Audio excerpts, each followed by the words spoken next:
you doing today? Thanks for watching. Please like and subscribe if you feel inclined to do so.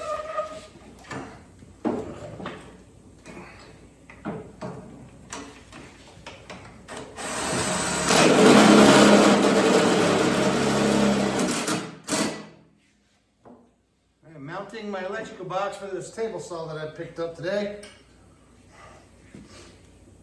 She's new, well, to me. She is old. I don't know how old it is, but it's freaking old.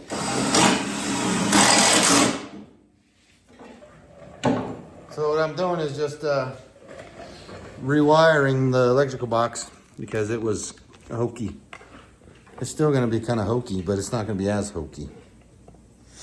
It was mounted right here.